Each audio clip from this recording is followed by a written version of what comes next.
খুনের অভিযোগ। 12 দিন ধরে নিখোঁজ থাকার পর সোমবার বিকেলে যেদিন সঞ্জয়ের সাজা ঘোষণা হলো সেদিনই নাবালিকার বিবস্ত্র দেহ উদ্ধার হলো। আরো বিস্তারিত জানতে কথা বলবো আমার সহকর্মী এই মুহূর্তে অভিজ্ঞান রয়েছেন। অভিজ্ঞান, যেদিনকে সঞ্জয়ের সাজা ঘোষণা হলো সেদিনকেই রাজ্যে আরো একটা লজ্জার নজির। কি ঘটেছিল, কি অভিযোগ, পুলিশ এখনো পর্যন্ত কাউকে গ্রেপ্তার করতে পেরেছে কি? দেখো, তোমাকে আমি আমার ক্যামেরাম্যানকে দেখাতে বলবো যে এই যে জায়গাটা, অর্থাৎ এখানেই গতকাল বিকালে যখন এই জমিতে ধান চাষের জন্য মাটি প্রস্তুত করতে এসেছিল, যাদের জমি ট্র্যাক্টরও এখানে ছিল, তখনই দেখা যায় যে এই জায়গাটাতে তখন তাদের বাড়ির এক সদস্যের পাটা মাটির মধ্যে ঢুকে যায়। তখন তার সন্দেহ হয়, তারপর এখানে লাঠি দিয়ে যখন ঢোকানো হয় দেখা যায় যে আরও লাঠি আরও গভীরে চলে যাচ্ছে এবং ভিতর থেকে কীরকম কটু গন্ধ তাদের নাকে ঠেকছিল। একদম তাদের সন্দেহ বাঁধে এবং সাথে সাথেই পাড়াপড়শিদেরকে ডাকে এবং তারা চলে আসে। ডাকা হয় এখানকার স্থানীয় সিভিক ভলেন্টিয়ার যারা, তাদেরকে।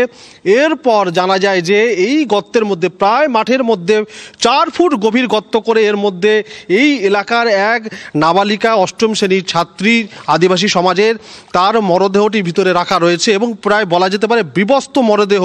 স্বাভাবিক কারণেই এলাকার মানুষ, পরিবারের লোকজন, তারা এখানে পুরো ভিড় জটলা বেঁধে যায় এবং এলাকার লোকজনের দাবি, পরিবারের দাবি যে ওই ছাত্রীকে ধর্ষণ করে খুন করা হয়, তারপরেই তার দেহ প্রমাণ লোপাটের উদ্দেশ্যেই একেবারে এরকম একটা নিজের বলা যেতে পারে একেবারে নির্জন জায়গা, চারিদিকে দেখো সেখানে ধান চাষ করার জন্য এখানকার কৃষকরা তারা মাঠ প্রস্তুত করছে। এইরকম জায়গা হলে, কতটা নৃশংস হলে এভাবে ধর্ষণ করার পর, খুন করার পর কেউ মাটিতে পুঁতে দিতে পারে? এই মুহূর্তে এই মৃতা নাবালিকার মা, তিনি কি জানালেন শোনাবো আপনাদের। দোকানে গেছিল, দোকান থেকে ফিরেছে, ফিরতি পরে ওই নন্টে ডেকেছিল, ওই বুদ্ধদেব, ওর সঙ্গে কথা বলেছে, কথা বলে তারপরে বাড়ি এসে ওই বেরিয়েছে, ফের দোকানে গেছে, ওই থেকে মেয়ে নিখোঁজ। ওই লাশ কথা বলা, আর মেয়ে খুঁজে পাইনি।